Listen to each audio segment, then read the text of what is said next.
ഇന്ന് നമ്മുടെ അപ്പക്കുട്ടന് പരീക്ഷയാണ് കേട്ടോ. പക്ഷേ കൂടെ പോകാനായിട്ട് ഒരാൾ എത്തിയിട്ടുണ്ട്. ജലദോഷം പനിയേ. അപ്പോൾ ദേ ആളുടെ സ്വഭാവം ഇതാണ് കേട്ടോ. എന്ത് വയ്യാഴിക വന്നാലും എൻ്റെ അടുത്തുനിന്ന് മാറേണ്ട, അമ്മേ വാ എന്നും പറഞ്ഞ് അടുത്തിരുത്തി ഇങ്ങനെ കെട്ടിപ്പിടിച്ചിരുത്തി എനിക്കും ആ പനി തരണം കേട്ടോ. കുഞ്ഞി പിള്ളേരുടെ സ്വഭാവമാണ് കേട്ടോ ശരിക്കും പറഞ്ഞു കഴിഞ്ഞാൽ. ആക്കി കാണുന്ന വലിപ്പവും മണ്ണൊക്കെ ഉള്ളതെന്ന് ഞാൻ എപ്പോഴും പറയാറില്ല, അത് സത്യം തന്നെയാണ്. അപ്പോൾ നമ്മുടെ ഉച്ചയ്ക്കുള്ള ചോറിന് കറി ഉണ്ടാക്കലാണ് കേട്ടോ. എന്ത് വയ്യാന്ന് പറഞ്ഞാലും ഞാൻ അടുക്കളയിൽ വന്നു കഴിഞ്ഞാൽ എൻ്റെ കൂടെ വരൂ കേട്ടോ. അപ്പോൾ രസം ഉണ്ടാക്കാനുള്ളതൊക്കെ ഞാനിങ്ങനെ റെഡിയാക്കി വെച്ചിരുന്നേ. ഞാൻ കടുവറുത്തോളാം, ഞാൻ ചെയ്തോളാം എന്ന് പറഞ്ഞ് വന്നാക്കാണ് കേട്ടോ. ആൾക്ക് പാചകം എന്ന് പറയുന്നത് ഭയങ്കര ഇഷ്ടമാണ്. ഇന്ന് നമ്മൾ ചോറ് ഗ്യാസിലാണ് വെച്ചേക്കുന്നത്, കാരണം വിറകൊക്കെ തീർന്നു കേട്ടോ. ഇനി വിറക് വാങ്ങിച്ചിട്ട് വേണം. അപ്പോൾ തക്കാളിക്ക് രസം ഉണ്ടാക്കാമെന്ന് വിചാരിച്ചിട്ടായിരുന്നേ. അങ്ങനെ ഞാൻ എല്ലാം അരിഞ്ഞ് പറക്കിയൊക്കെ വെച്ചിരുന്നേ. അതിനിടയിൽ എൻ്റെ കൂടെ സഹായിക്കാനായിട്ട് വന്നാക്കാണ് കേട്ടോ. ആ ആൾ എന്തെങ്കിലും ഉണ്ടാക്കിയിട്ട് അത് നല്ലതെന്ന് പറയുന്നത് എന്ത് ഇഷ്ടമാണെന്നറിയാവോ. അപ്പോൾ അവനും ചെയ്തോട്ടെന്ന് കരുതിയിട്ട് ഞാൻ അങ്ങ് കൂട്ടു കേട്ടോ. കാരണം ജലദോഷമാണെങ്കിലും ആൾ ചെയ്യാമെന്ന് പറഞ്ഞ് വന്നതല്ലേ, അപ്പോൾ പിന്നെ നമ്മൾ വഴക്ക് പറഞ്ഞ് മാറ്റേണ്ടല്ലോ എന്ന് കരുതിയിട്ടാണ് ഞാൻ പിന്നെ കൂടെ നിർത്തിയാക്കുന്നത്.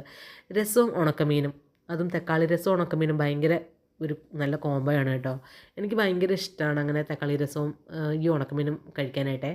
അപ്പോഴാണ് ചേട്ടായി കുറച്ച് പച്ചമീനും കൊണ്ട് വന്നത് കേട്ടോ.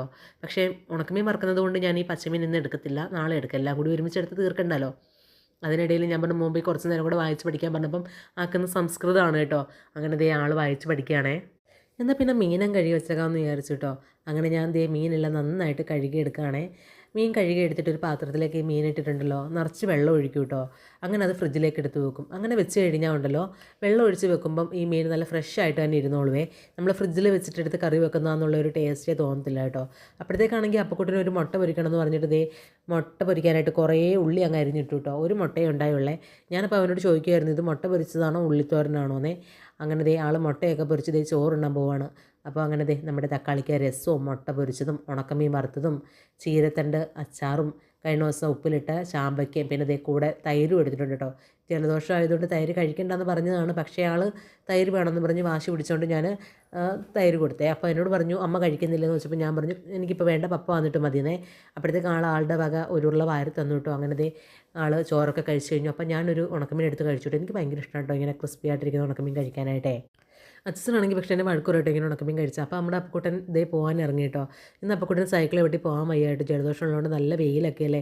അപ്പം പപ്പായനെ വിളിച്ച് വരുത്തേക്കാണ്. പപ്പ പണിക്ക് പോയേ. പപ്പയാണെങ്കിൽ എങ്ങോട്ട് കുറച്ച് വയറിങ് ഒക്കെ ചെയ്യാനായിട്ടുണ്ടായിരുന്നു കേട്ടോ. അങ്ങനെ പപ്പായനെ വിളിച്ച് വരുത്തിയിട്ട് ആൾ പോവാണ്. അപ്പോൾ എനിക്കും ചിഞ്ചുനും ഒക്കെ ടാറ്റ തന്നിട്ട് പോവാണേ. ആളിനി ആ ബൈക്ക് കയറുന്നിടം വരെ ഇങ്ങനെ ടാറ്റ തിരിഞ്ഞ് നോക്കി തന്നിട്ടേ പോകത്തുള്ളൂ കേട്ടോ. പപ്പ എപ്പോഴും പറയട്ടോ കുഞ്ഞു പിള്ളേരുടെ സ്വഭാവം കാണിക്കുന്നതെന്നൊക്കെ പറഞ്ഞ് പപ്പ ഇങ്ങനെ വഴക്ക് പറയട്ടോ. മക്കൾ എത്ര വലുതായാലും അമ്മമാർക്ക് അവരെന്നും കുഞ്ഞുങ്ങൾ തന്നെയല്ലേ.